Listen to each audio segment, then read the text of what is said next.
Guys, Netflix is at it again. You guys know how I feel about Netflix. It's kind of a love-hate thing. Like, I make fun of them, but I'm probably never gonna cancel my subscription. There's so many good shows, obviously. It seems like the live-action drama series is really Netflix's strong suit. They have some solid documentaries. It's a great place to watch, like, the classic movies that you love. Their original movies, not so much. But also, even worse, in my opinion, than the original movies are their sitcoms. Netflix cannot do sitcoms. And that's not at all to say that I could do any better. I can't make a sitcom, okay? But isn't it odd that a company as big as Netflix with a big ol' banging budget makes such terrible shows? Yes. Case in point, That 90s Show. As you all probably know, it is a spin-off or a reboot of the original and very well loved That 70s Show, which oddly enough you can't stream on Netflix because it's a Fox network property, so you can only stream it on Peacock. So how did Netflix get That 90s Show? But anyway, the reboot called That 90s Show is on Netflix, and to be honest, my hopes were not high. I wasn't shocked nor disappointed to learn that the reboot was awful because I knew it would be. You know how Netflix has that feature where if you hover over a title for 2 seconds, you get like surprised with the whole scene from the title that you didn't ask for? I do. The amount of times that I have accidentally hovered over Peaky Blinders and just got blasted in the face with, I am Billy Kimber. I run the races. And you fixed one of them, so I'm gonna review shot against post. Well, when you hover over That 90s Show, you know right away it's gonna be the worst. But I wasn't prepared. Nothing could have prepared me for just how bad it was going to be. Just how boring, bland, and beige. Kind of like the boring, bland, beige noodles I used to eat before discovering today's sponsor. Be right back.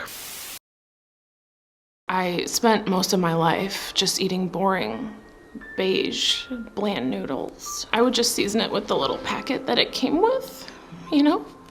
I didn't really know that you were allowed to, like, put other stuff on the noodles.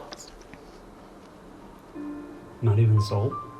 My name is Jaime French, and I suffer from moderate to severe bland noodle syndrome, also known as Bloodle syndrome. They were like fine and all, but really all I could focus on was the limpness of them, like the floppiness. Every day it was just like eating hair, you know, flavorless, moist hair. Until I discovered the sauces from Fly by Zhang. Fly by Zhang sauces make every meal taste 10 times better, and let me tell you why. Made from the highest quality ingredients, they are all natural, vegan, and non-GMO. They add complex flavor and spice in an instant. The core four is Fly by Zhang's best-selling lineup of hot and tingly sauces. Ooh. My personal favorite, and the thing I can no longer eat noodles without, is the Sichuan chili crisp, which is the first all-natural chili crisp available in the West. It's spicy, it's crispy, it's deliciously savory, and it adds a balance of heat and flavor to any dish. But again, my personal fave is ramen noodles. Ramen noodles. Yeah. So much better than bland noodles. We also love the zong sauce, also good on everything, but we especially love to dip pot stickers in it or egg rolls. I also love the mala spice mix, which is a potent mix of 11 herbs and spices. It's perfect for sprinkling onto stir fries, spicing up your batters, and even rimming your Friday night marg. Where are my girls at? And last but not least, we have the extra spicy Sichuan chili crisp, which is 3 times hotter than the original for those of you who think you can handle the heat. You know, I have a lot of goals for 2023. One of them is that I want to cook more and eat healthier, better dishes. And Fly by Zhang is that one product that transformed my home cooking. No more bland noodles. And no more bland ice cream. You can even put it on ice cream. It's really good, actually, you should try it. If you're interested in trying Fly by Zhang delicious sauces, you can use my code French15 at checkout for 15% off your order. Once again, that's code French15 at checkout to save 15% off your order at flybyzhang.com, or you can just click the link in my description box. Thanks Fly by Zhang for sponsoring a portion of today's video, and now back to the show. Hey kids, we're back. So first things first, apart from just the very bad jokes and the weird, awkward writing and all the obvious things that are wrong with the show, the first thing I noticed that was very, very off was the laugh track. The religion of Star Wars. Oh yeah. This country's gonna lose the next war. Not if it's an intergalactic battle between good and evil. I looked over at Nick when we tried watching this and I was like, I think there's been a laugh after every single line. And I'm dead serious. I was not wrong. It is literally line, laugh track, line, laugh track, line, laugh track. Hey, new girl. Hey, boy. Man.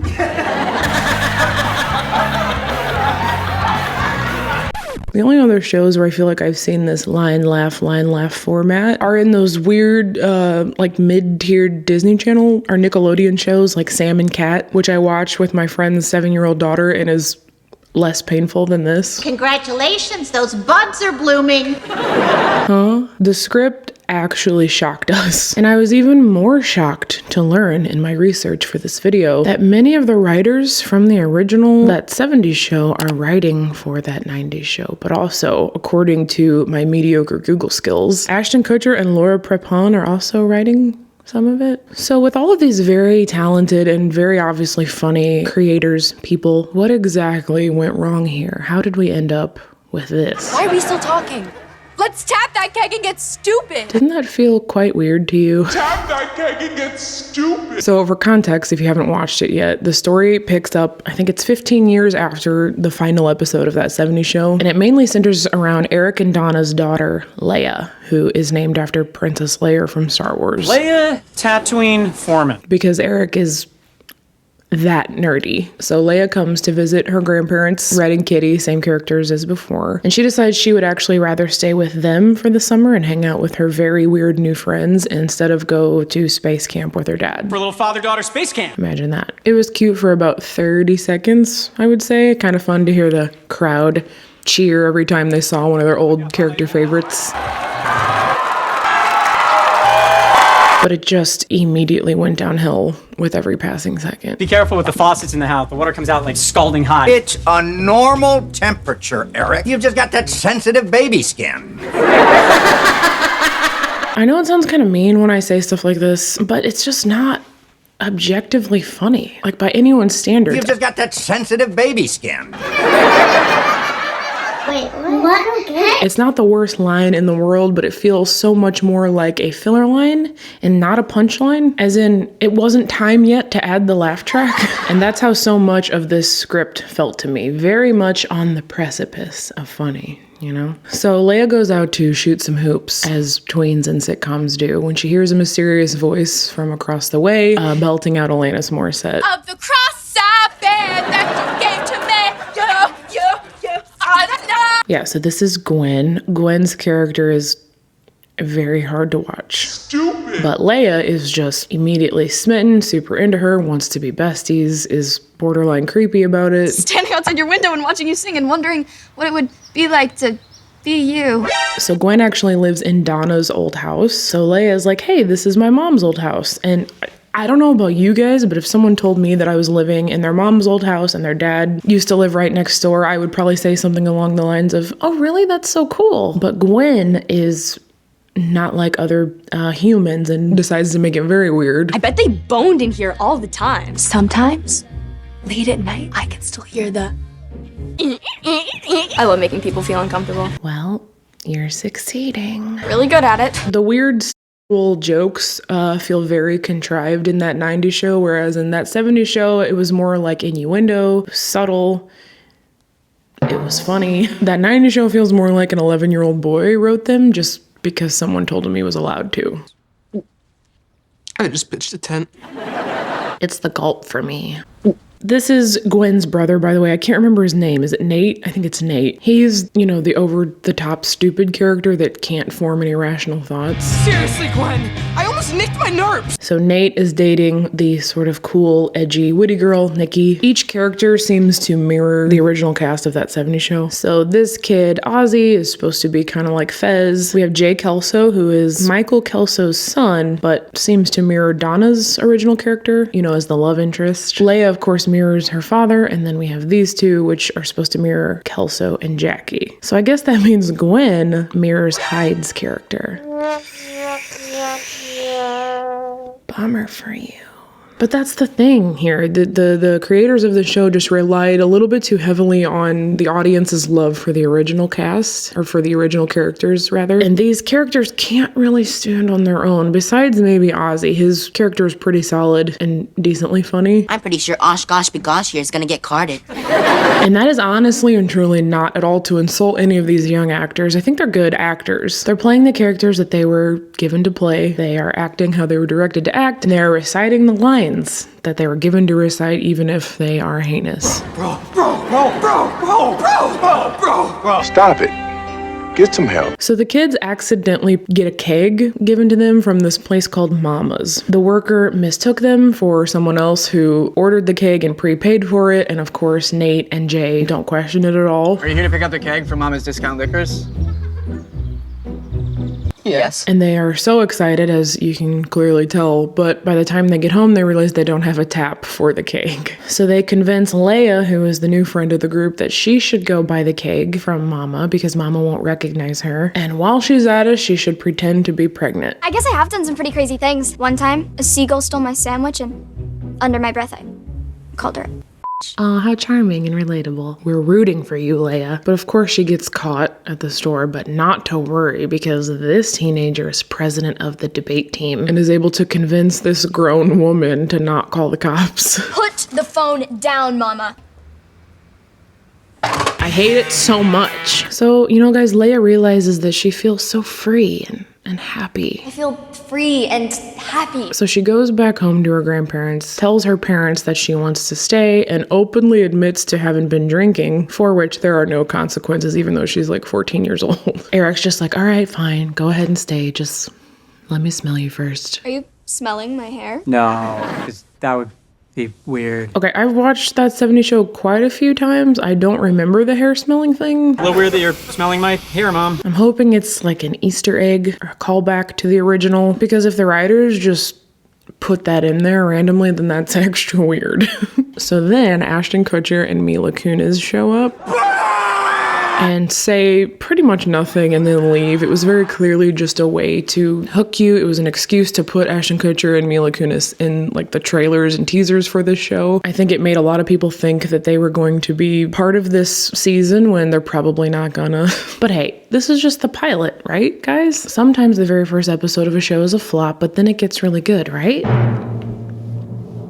Wrong, Jill. She died, Jill. Episode 2, was somehow worse. So at the very end of episode 1, Kitty shows the kids some old stuff of Eric's from the 70s, which includes a bag of something mysterious. Your grandma just hooked us up. Did she though? Because that bag is a minimum of 15 years old. So they bring back the famous smoky circle that was a very well-loved part of the original show. And of course, they did it terribly. I think we should just say, whoa. Oh my god, that was so funny!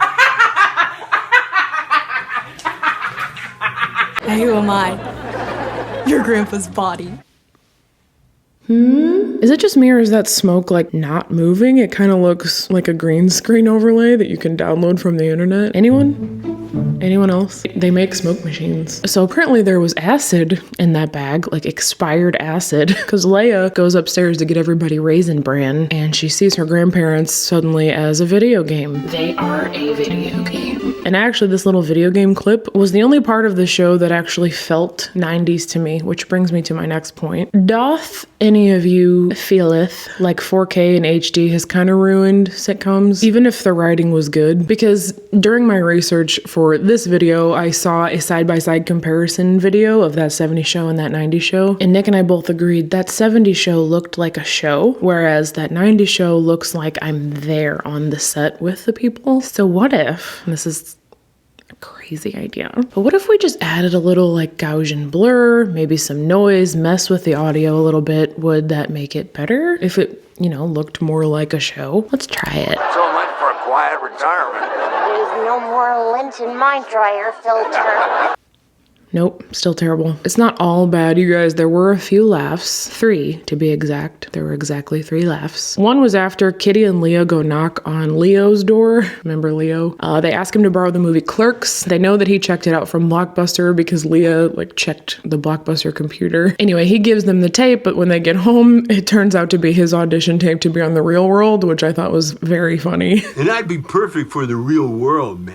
That's it. Or maybe just a medium amount of funny, I guess. Laugh number 2 was this. Enjoying yourselves, kids? You're upstairs, people now. And last but not least, while very stupid, it was also kind of funny when all the kids started choking on Raisin Bran.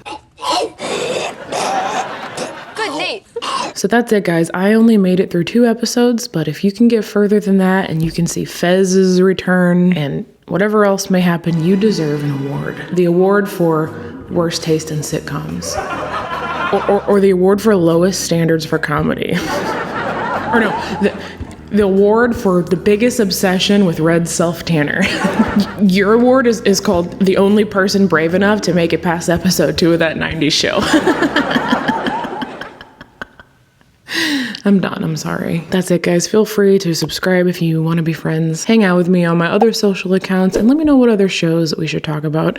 Don't say MILF Manor. That's my mom right there. Okay, bye.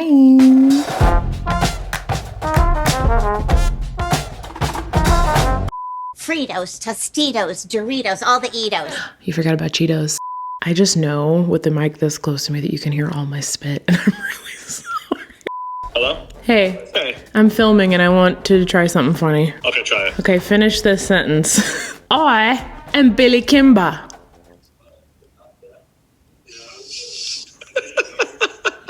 I run the races, and you fixed one of them. So I'm going to have a shot against posts. Good job. Okay, thank you. Okay, bye. Bye. Woohoo!